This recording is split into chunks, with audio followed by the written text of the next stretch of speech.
बोलो जयकारा बोल मेरे श्री गुरु महाराज की जय। श्री नंगली निवासी भगवान की जय। श्री परमहंस दयाल जी महाराज की जय। श्री नंगल बिहालन भगवान की जय।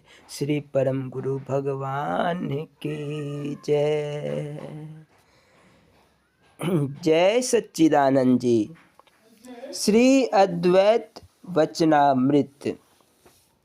एक दिन इरशाद हुआ कि राजा जनक एक दिन रोटी खा रहे थे और उनका रसोइया गर्म गर्म रोटी पका कर दे रहा था। रसोइये ने गर्म तवे को चिमटे की बजाय हाथों से पकड़ लिया, जिससे उसका हाथ जल गया। राजा जनक के मुख से अकस्मात निकला, अरे राक्षस।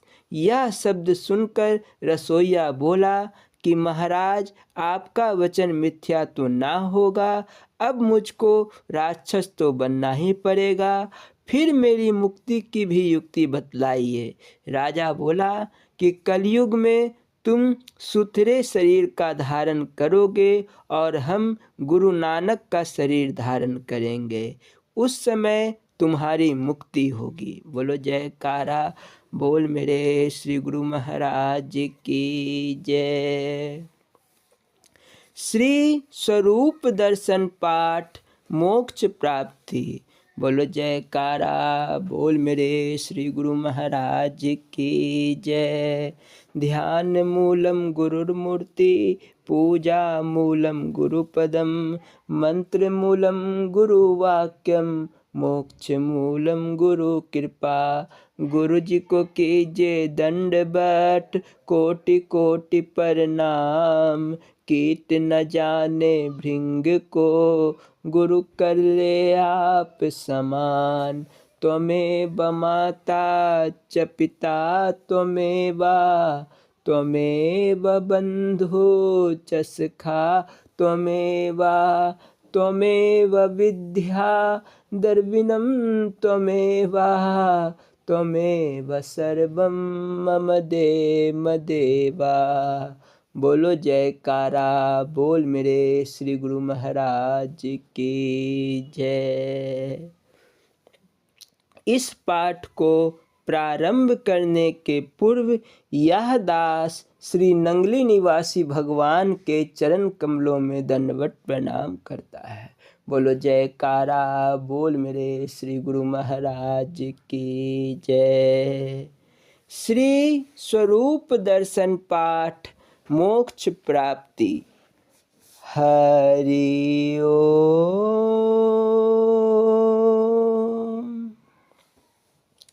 झंग नगर के प्रेमी श्री गणपत राम जी लाहौर के स्टेशन मास्टर ने एक दिन प्रार्थना की, दाता दीन दयाल जी, मुक्ति का स्वरूप क्या है और वह किस विधि से प्राप्त होगी।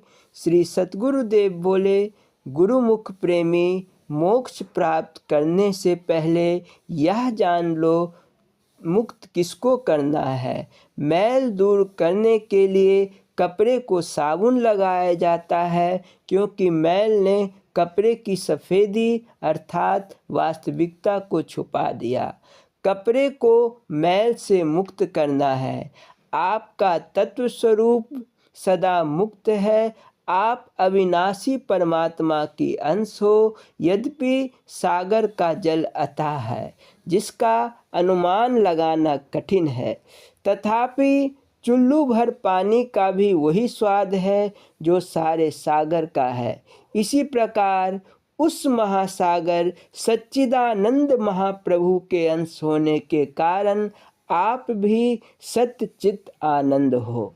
महासागर में अनेक जंतु और जलयान इत्यादि चलते फिरते हैं, परंतु उस चुल्लू में नहीं चल सकते।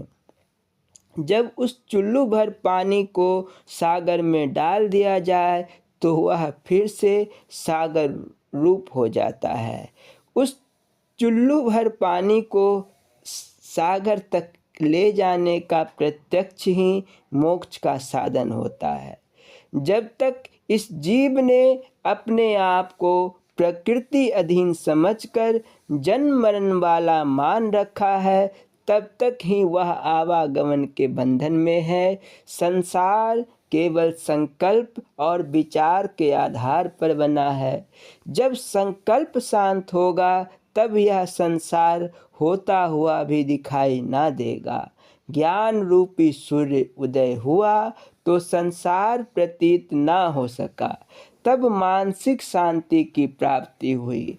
अपने संकल्प विकल्प को समाप्त करना ही मुक्ति है। जब संकल्प न रहा तो आना जाना कैसा। अब संकल्प कैसे समाप्त होगा। आतिशबाजी चलाने वाला पहले चक्र को साधारण चला देता है, इसके पश्चात उसी आतिशबाज द्वारा भरे हुए बारूद की शक्ति से वह चक्र बहुत तेजी के साथ घूमने लगता है।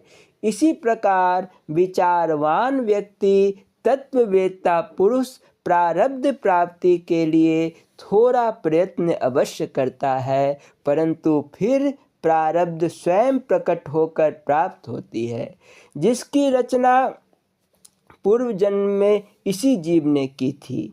सर्वसाधारण जीव अपनी अज्ञानता से प्रारब्ध को ना समझकर दौड़ भाग करते हैं और उन्हें यह विश्वास होता है कि हमारे पुरुषार्थ करने से ही यह फल मिला है। ऐसे व्यक्ति पुरुषार्थ करते हुए भी संकल्प विकल्प के दास बनकर सदा चिंतातुर रहते हैं। अर्जुन को भगवान श्री कृष्ण ने यही उपदेश दिया कि जीव दुखी तब होता है जब वह बीते समय को याद करके कहता है कि यदि मेरी इच्छानुसार समय व्यतीत होता तो कितना अच्छा था। अब पता नहीं भविष्य में कैसा समय आएगा। यही दो अवस्थाएं दुख देने वाली है। वर्तमान अवस्था को भी अपनी इच्छा से व्यतीत करने का यत्न करता है, परंतु ठीक ना व्यतीत होने पर दुखी हो जाता है। सांसारिक व्यक्ति केवल दुख से ही मुक्ति को मुक्ति कहते हैं, परंतु जब मोक्ष प्राप्ति के लिए पुरुषार्थ करना पड़े तब वह कहते हैं हम तो गृहस्थी हैं, क्या करें।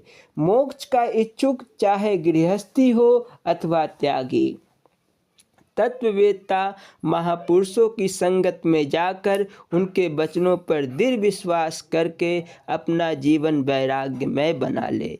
बाह्य रूप से संसार के बंधन में दिखाई दे, परंतु वचनों पर दृढ़ विश्वास करके अपना जीवन वैराग्यमय बना ले। बाह्य रूप से संसार के बंधन में दिखाई दे, परंतु भीतर से निर्बंध हो।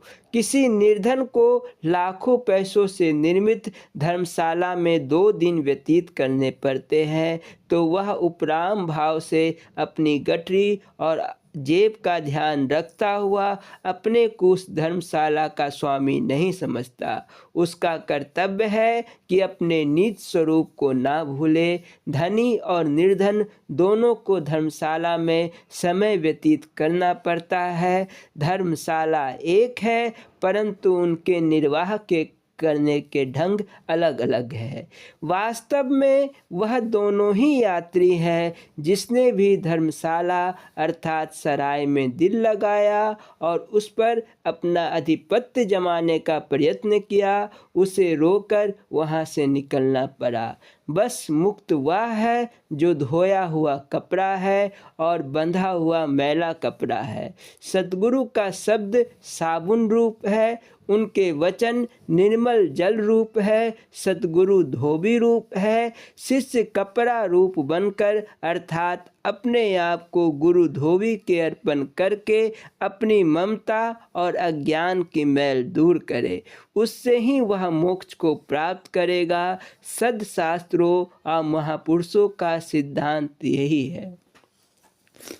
बोलो जयकारा बोल मेरे श्री गुरु महाराज की जय। स्वामी हीरानंदपुरी जी महाराज जी की लीला संस्मरण एवं अमृत प्रवचन। बोलो जयकारा बोल मेरे श्री गुरु महाराज जी की जय।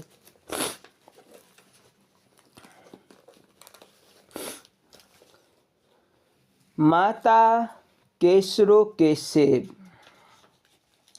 नंगल आश्रम में महाराज जी के दर्शनार्थी आते जाते रहते थे। जो भी आता महाराज जी के लिए कोई ना कोई चीज़ अपने साथ जरूर लाता। एक बार कोई माता दर्शनों के लिए पैदल ही आश्रम की ओर आ रही थी। उसने महाराज जी के भोग लगाने के लिए बर्फ़ी की एक पोटली ले ली थी। रास्ते में जब वह नंगल गांव से गुजरने लगी तो वहां एक घर के सामने खड़ी माता केसरो उसे मिल गई। केसरो महाराज जी की अनन्य भक्त थी। हाल समाचार जान लेने के पश्चात वह उस माता से बोली, मुझे तो अभी समय नहीं है, अन्यथा तुम्हारे साथ ही महाराज जी के दर्शनों के लिए चली जाती। तुम उनके चरणों में मेरा दंडवत प्रणाम निवेदित कर देना। उनके भोग लगाने के लिए मेरे पास कुछ सेब है, महाराज जी को मेरी ओर से इन्हें समर्पित कर देना। माता केसरो ने इसके पश्चात घर में रखे सेबों को लाकर उस माता को दे दिया। फिर वह माता आश्रम की ओर बढ़ गई। महाराज जी के पास पहुंचकर सबसे पहले उसने अपने बर्फ़ी के बंडल को महाराज जी को समर्पित किया। माता केसरो के सेब अभी देने की सोच ही रही थी कि महाराज जी ने झट से टोक दिया, केसरो के सेब कहाँ है? उसे तो तुमने दिया नहीं, निकाल उन्हें। माता चकित रह गई। उसने तो केसरो या उसके सेबों के विषय में अभी कुछ कहा ही नहीं था, फिर महाराज जी जान कैसे गए? फिर उसने झटपट माता केसरो द्वारा दिए गए सेबों को श्री चरणों में प्रेस कर दिया। महाराज जी ने बड़े प्रेम से उनका भोग लगाया। बोलो जयकारा बोल मेरे श्री गुरु महाराज जी की जय। स्वामी हीरानंदपुरी जी महाराज जी के अमृत प्रवचन। बोलो जयकारा बोल मेरे श्री गुरु महाराज जी की जय। स्वामी हीरानंदपुरी जी महाराज जब अपने अमृत प्रवचनों को प्रारंभ करते थे तो प्रारंभ करने के पूर्व हरिओम की ध्वनि लगवाते थे। बोलना जी, हरिओम हरिओम हरिओम। यह प्रवचन प्रारंभ करने के पूर्व यह दास स्वामी हीरानंदपुरी जी महाराज जी के चरण कमलों में दंडवत प्रणाम करता है। बोलो जयकारा बोल मेरे श्री गुरु महाराज जी की जय। परम पुरुष दर्शन अधिकारी। नये महात्मा प्रवचनेन लभ्यो चा मेधया न बहुना श्रुतेना। कठोपनिषद अध्याय 1 बल्ली 2 मंत्र 23। अर्थात यह आत्मा वेदाध्यान द्वारा प्राप्त होने योग्य नहीं है और न धारणा शक्ति अथवा अधिक श्रवण से ही प्राप्त हो सकता है।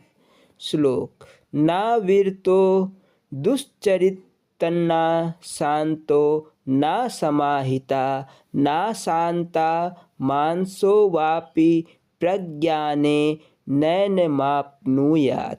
कठोपनिषद अध्याय 1 बल्ली 2 मंत्र 24।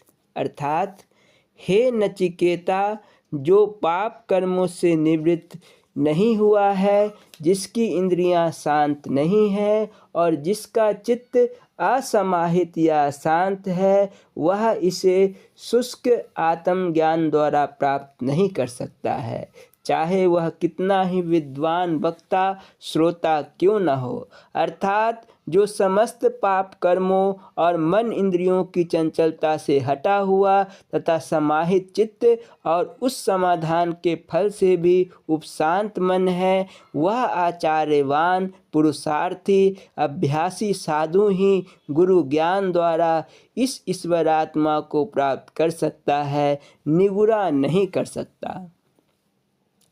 रीत पिबंतो सुकृतस्या लोके गुहां प्रविष्टो परमे परार्धे छाया तपो ब्रह्मा विदो वदन्ति पंचांगयो ये चा त्रिनाचिकेता।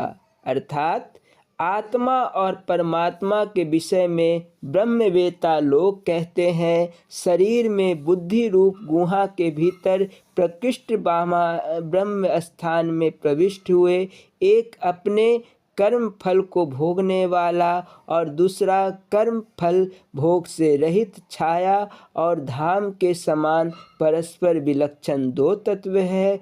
यही बात है जिन्होंने 3 बार नचिकेताग्नि का चयन किया है।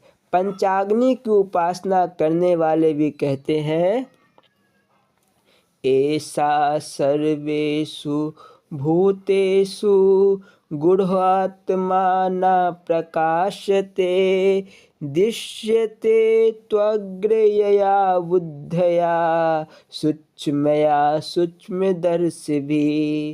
कठोपनिषद अध्याय 1 बल 3 मंत्र 12। अर्थात हे नचिकेता, संपूर्ण भूतों में छिपा हुआ यह ईश्वरात्मा सर्वसाधारण के लिए चर्म चक्षुओं से देखने को प्रकाशमान अर्थात प्रकट नहीं होता। यह तो सूक्ष्मदर्शी तथा हृदय के नेत्रों वाले पुरुषों द्वारा अपनी तीव्र और सूक्ष्म बुद्धि से ही देखा जाता है। हृदय के नेत्र आचार्य के उपदेश द्वारा खुलते हैं। इस ईश्वरात्मा की प्राप्ति निगुरे, अज्ञानी, अशुद्ध बुद्धि वाले तथा मूढ़ पुरुष के लिए असंभव है। इसीलिए यह कहा गया है कि वह सर्वसाधारण के लिए प्रकाशित नहीं होता। वह तो शुभ संस्कार युक्त और उच्च कोटि की श्रद्धा जिज्ञासा वाले पूर्ण पुरुषार्थी, जिसने अभ्यास योग के द्वारा बुद्धि को तीक्ष्ण, शस्त्र को पैनी नोक के सदृश सूक्ष्म बनाया हुआ हो, वह पुरुष उस तीव्र बुद्धि के द्वारा ही देख सकता है और नित्य नियम पूर्वक गुरु के उपदेश के अनुसार अंतर्मुख वृत्ति के द्वारा अभ्यास करने से ही बुद्धि सूक्ष्म होती है। उत्तिष्ठा जाग्रता प्राप्य वरान निबोधिता क्षुरस्य धारा निशिता दूरत्या दुर्गे पथस्तत् कव्यो वदन्ति। कठोपनिषद अध्याय 1 बल 3 मंत्र 24। अर्थात यमराज उद्बोधन करते हैं कि अरे अविद्याग्रस्त लोगों, उठो, अज्ञान निद्रा से जागो और श्रेष्ठ पुरुषों के समीप जाकर ज्ञान प्राप्त करो, क्योंकि जिस प्रकार छुरे की धार तीक्ष्ण और दुस्तर होती है, तत्वज्ञानी लोग उस मार्ग को वैसा ही दुर्गम बतलाते हैं। अर्थात अरे अनादि अविद्या में सोए हुए जीवों, शीघ्रता से उठो, अज्ञान निद्रा का पूर्ण रूप से त्याग करो तथा संपूर्ण अनर्थों के बीज रूप उस घोर अज्ञान का नाश करो। अर्थात अविद्या ज्ञान के नाश करने को पूर्ण आत्मज्ञानी सतगुरु के पास जाकर उनके उपदेश किए हुए अभ्यास योग पर पूर्ण श्रद्धा रखकर दृढ़ अभ्यास वैराग्य के द्वारा सर्वांत अंतर्यामी ईश्वर आत्मा को स्वरूप करके जानो। परमेश्वर के स्वरूप का साक्षात्कार हो जाने से ही अज्ञान का नाश होता है। अज्ञानी पुरुष बाह्य विषय भोगों की लालसा में लगे रहते हैं, इसीलिए आवागमन में ही बारंबार भटकते रहते हैं, उससे छूटकर मोक्ष को प्राप्त नहीं होते। किंतु विवेकी पुरुष ज्ञान द्वारा परमेश्वर को जानकर मुक्ति को प्राप्त हो जाते हैं। अर्थात जहाँ शब्द, स्पर्श, रूप, रस, गंध आदि विषय नहीं है, उस परम गति को प्राप्त हो जाते हैं, वही परम तत्व है। ओम शांति शांति शांति ही। बोलो जयकारा बोल मेरे श्री गुरु महाराज की जय। स्वामी परम ज्ञानानंद पुरी जी महाराज जी की लीला संस्मरण एवं अमृत प्रवचन। बोलो जयकारा बोल मेरे श्री गुरु महाराज जी की जय। प्रारब्ध का भोग। बाबा अच्युतानंद जी श्री महाराज जी की सेवा में फरवरी सन 1972 को मोहनिया गए हुए थे। वहीं पर रात में फिसलकर गिरने से उनका दाहिना घुटना दोबारा टूट गया। वे दर्द से कराह रहे थे कि श्री गुरु महाराज जी आकर उनकी चारपाई पर बैठकर बोले, धैर्य रखो, प्रारब्ध भोग कर ही कट जाए तो अच्छा है, इलाज कराओ, ठीक हो जाओगे। लोगों ने निकट के बनारस अस्पताल ले जाना चाहा तो श्री महाराज जी ने फरमाया, इसे पटना ले जाओ। डॉक्टर पैर काटने को कहें तो काटने मत देना, ऐसे ही ठीक करने को कहना। पटना में हड्डी रोग विशेषज्ञ डॉक्टर SK राय ने देखकर पैर काटने को कहा। बाबा भास्करानंद जी ने इस आश्रम में आकर ही महाराज जी को सारी बातें बतलाई। इन्होंने जोर देकर कहा, बिना काटे ही ठीक हो जाएगा, किसी दूसरे डॉक्टर को दिखलाओ। तब तक पटना के नामी हड्डी रोग के डॉक्टर मुखोपाध्याय बाहर से लौट आए थे। उन्होंने देखते ही कहा, बिना काटे ठीक हो जाएगा, किंतु पैर थोड़ा कम मुड़ेगा। ऑपरेशन हुआ और पैर कटने से बच गया। बोलो जयकारा बोल मेरे श्री गुरु महाराज की जय। स्वामी परम ज्ञानानंद पुरी जी महाराज जी के अमृत प्रवचन। स्थान कादिया पंजाब, दिनांक 8/12/1976। बोलो जयकारा बोल मेरे श्री गुरु महाराज की जय। यह प्रवचन प्रारंभ करने के पूर्व यह दास स्वामी परम ज्ञानानंद पुरी जी महाराज जी के चरण कमलों में दंडवत प्रणाम करता है। बोलो जयकारा बोल श्री गुरु महाराज की जय। आत्म कल्याण की जिज्ञासा लेकर आए हुए प्रेमियों, बोलना हरिओम हरिओम हरिओम। प्रेमियों, अमीर खुसरो हजरत निजामुद्दीन औलिया का शिष्य था। उसकी अनन्य निष्ठा और प्रेम पर उसके पीर को भी नाज था। वे कहते थे कि दुनिया से विदा होने के बाद खुदा जब मुझसे पूछेगा कि तू दुनिया से क्या लाया, तो कह दूंगा कि खुसरो का दिल लाया हूँ। खुसरो का दिल अपने गुरु पर इतना कुर्बान था। कहते हैं कोई आदमी पीर साहब का जूता लेकर अपने घर जा रहा था। रात में वह जिस धर्मशाला में ठहरा था, उसी में अमीर खुसरो भी ठहरा था। इश्क का ऐसा प्रभाव कि खुसरो को पता चल गया कि उसके प्रियतम के शरीर के इस्तेमाल की कोई चीज़ वहाँ मौजूद है। पूछते पूछते उसे वह आदमी मिला। कहा, इस चरणदासी अर्थात जूते को मुझे दे दो। इसकी कीमत तो यह क्षुद्र बंदा अपने कई जन्म गवाकर भी नहीं अदा कर सकता। यदि तुम मेहरबानी करो तो अभी मेरे पास जो कुछ साजो सामान है उसे लेकर मुझे यह प्यारी चीज़ दे दो। उस आशिक ने अपने पीर की चरणदासी लाखों का सामान देकर ले ली। कितना अनन्य भाव था उसका अपने पीर पर। पीर साहब जब शरीर छोड़ने लगे तब बोले कि खुसरो को हमारी कब्र पर मत आने देना। ऐसा नहीं कि वह आह भर दे तो हमें उसे दर्शन देने के लिए कब्र से बाहर आना पड़े। बताओ तो कैसा प्रेमी था खुसरो। एक हम भी है जो प्रेम तो क्या दुकानदारी करते हैं भगवान के साथ। भगवान को 10 दिन जल चढ़ाया और बर 900 मांग लिए। यदि मन चाही नहीं पूरी हुई तो भगवान को गालियां भी बकने लगे। प्रेम के रास्ते में एक आशिक होता है, दूसरा माशूक। दिलबर का मतलब होता है दिल का मालिक। अब दिलबर ऐसा हो जो तुम्हारा दिल ले ले मगर अपना तुम्हें ना दे। जो ऐसा होगा वही तो तुम्हारे दिल का मालिक बन सकता है।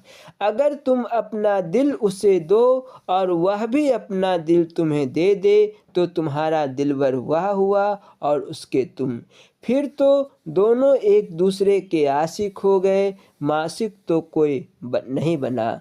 माशूक तो भगवान ही हो सकता है। इसलिए भगवान को अपना दिलबर बनाओ। उसके अतिरिक्त दुनिया के दूसरे सभी प्रेम संबंधों में खतरा है, बंधन है, क्योंकि यहाँ दोनों एक दूसरे के दिलबर बन जाते हैं।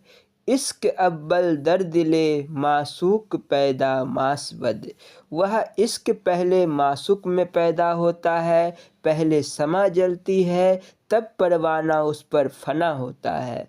गुरु ही पहले आकर चेले को पकड़ता है तब बहुत बाद में चेला प्रेमी बनता है। पहले तो लोग 900 तर्क करते हैं। जो माशूक में गुण और दोष देखने लगे वह प्रेमी क्या बनेगा। प्रेमी 2 तरह के होते हैं, सूरत परस्त और सीरत परस्त। एक वे है जो प्रियतम का रूप लावण्य देखकर उन पर मुग्ध होते हैं। उनका प्रेम सतही होता है, ऊपर ऊपर की चीज़ों पर आश्रित होता है, वह खराब भी हो सकता है। दूसरे वे भी प्रेमी हैं जिन्होंने देखा और प्रेमी हो गए। उनका स्वाभाविक प्रेम ही हो जाता है। उन्हें जरा जरा सी बात पर शंका नहीं होती। उनका प्रेम गहरा होता है। जैसे चातक का प्रेम स्वाति बूंद से, भौरे का प्रेम कमल से, पतंग का प्रेम दीपक की लौ से होता है। परवाना यह नहीं देखता कि समा उसे जला देगी, वह तो सिर्फ फना होना जानता है। प्रेम में हिसाब किताब नहीं होता। मैंने तुम्हारे लिए इतना किया तो तुम भी मेरे लिए करना। यह प्रेम नहीं दुकानदारी है। प्रेमी तो अपना कुछ बनाना ही नहीं चाहता, उसे तो प्रियतम पर समर्पित हो जाना आता है। नारद ने गोपियों से जाकर कह दिया कि कृष्ण के सिर में दर्द है। उन्होंने तुम्हारे चरणों की धूल मांगी है जिसके लगाने से उनका सिर दर्द ठीक हो सकता है। यदि तुम में से कोई दे सको तो दो। राधिका ने जैसे ही दर्द ठीक होने की बात सुनी कि झट पांव आगे कर दिए। नारद ने डराया, क्या गजब करती हो, अपने पांव की धूल भगवान के सिर पर लगने दोगी, रौरव नरक भोगना पड़ेगा। राधिका ने कहा, ले जाओ जल्द, पहले प्रभु का दर्द दूर करो। मेरे नरक की परवाह मत करो, मुझे नरक जाना कबूल है। तो ऐसा होता है प्रेम। भरत जी राम को वन से मना लेने के लिए चले। लोगों ने समझाया मगर उन्होंने कहा, यह हरगिज नहीं हो सकता कि मैं राज्य करूं और हमारे प्रभु वन में कष्ट झेले। अगर मैं राज सिंहासन पर बैठूंगा तो मेरे पाप से धरा रसातल को चली जाएगी। जब किसी का कहा ना माना तब वशिष्ठ जी सामने आए। बोले, भरत यदि तुम एक उपाय मान जाओ तो पिता की आज्ञा भी पूरी हो जाए और राम राज करने भी आ जाए। अगर उनके बदले तुम 14 वर्ष का वनवास पूरा कर लो तो मैं राम को अयोध्या वापस आने के लिए राजी कर लूँगा। भरत तपाक से बोले, महाराज आप 14 साल कहते हैं, मैं आजीवन वनवास करने को तैयार हूँ। यदि मेरे प्रभु अयोध्या आ जाए तो कानन करहु जन्म भर बासु। वशिष्ठ जैसे ब्रह्मज्ञानी का दिमाग चक्कर खा गया भरत का प्रेम देखकर। भरत इतना बड़ा प्रेमी है, फिर भी उसमें दीनता कितनी है। कहता है, जो करनी समझे प्रभु मोरी, नहीं निस्तार कल्प सतकोरी। अतः भगवान से भगवान के लिए प्रेम करो। प्रेम में कोई लौकिक कामना नहीं होनी चाहिए, फिर तो वह दुकानदारी हो जाएगी। आमतौर पर लोग भक्ति प्रेम सकाम भाव से करते हैं। मांगना क्या है, प्रारब्ध बस जो मिलना है वह तो मिलेगा ही। और जब प्रभु ही प्रसन्न हो जाएंगे तो दुनिया की कुल चीज़ें स्वतः अपनी हो जाएगी। फिर तो किसी चीज़ की कामना रह भी नहीं जाएगी। जीव कृतार्थ हो जाएगा, आप्त काम। अतः निष्काम भक्ति प्रेम करो।